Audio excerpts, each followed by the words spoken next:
పేరుకే దాసరి సుధా ఎమ్మెల్యే పెత్తనమంతా ఆ నియోజకవర్గంలోని పెద్దలదే. వారు చెప్పినట్టు తలాడించడం తప్ప ఆమె చేసిందేమీ లేదు. స్వంత సామాజిక వర్గానికి న్యాయం చేయని స్థితిలో ఆమె ఉన్నారట. ఇంతకీ బద్వే నియోజకవర్గంలో పెత్తనం చేస్తుందెవరు? సుధపై వారెందుకు పెత్తనం చేస్తున్నారో చూద్దాం.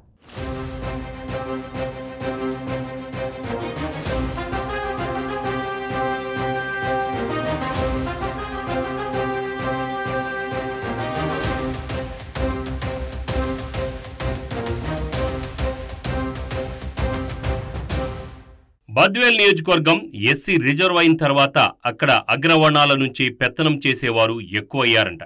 ఎమ్మెల్యేగా ఎవరు గెలిచినా తమ మాట వినాల్సిందేనని, తమకు చెప్పకుండా ఏ పని చేయకూడదని అగ్రవర్ణాల వారు హుకుం జారీ చేస్తున్నారని స్థానిక ప్రజలు గుసగుసలాడుతున్నారు. వారు చెప్పిందే వేదం, వారు చెప్పినట్లే నడుచుకోవాలనేది అగ్రవర్ణాల శాసనమని అంటున్నారు.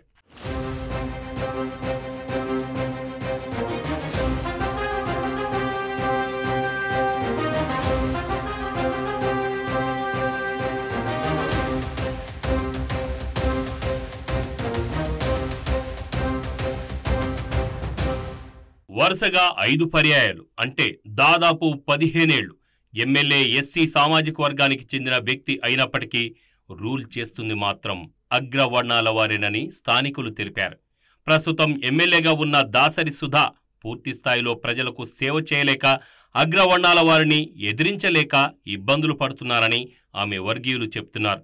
దళితుల భూములు ఆక్రమణకు గురైనా, వారిని ఇబ్బందులకు గురి చేసినా అడిగే హక్కు కూడా ఎమ్మెల్యే సుధాకు లేదంటే ఏ స్థాయిలో అగ్రకులాలు శాసిస్తున్నాయో అర్థం చేసుకోవచ్చని అంటున్నారు.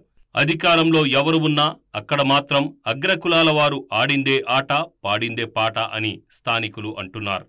ఎమ్మెల్యే హోదాలో ప్రజలకు ఏదైనా మంచి చేయాలన్న సొంత నిర్ణయం తీసుకునే పరిస్థితి లేకపోవడం, తన సామాజిక వర్గానికి చెందిన వారి భూములు కబ్జాకు గురయ్యాయని చెప్పుకున్నా నెరవేర్చలేని పరిస్థితి ఉండటం కూడా స్థానికంగా విమర్శలకు దారితీసింది.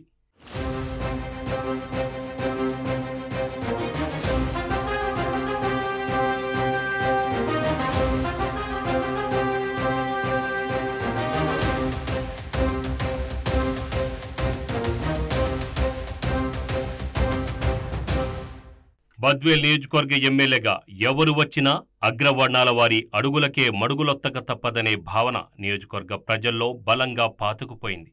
కూటమి ప్రభుత్వంలో అయినా పరిస్థితులు మారాలని ప్రజలు ఆకాంక్షిస్తున్నారు.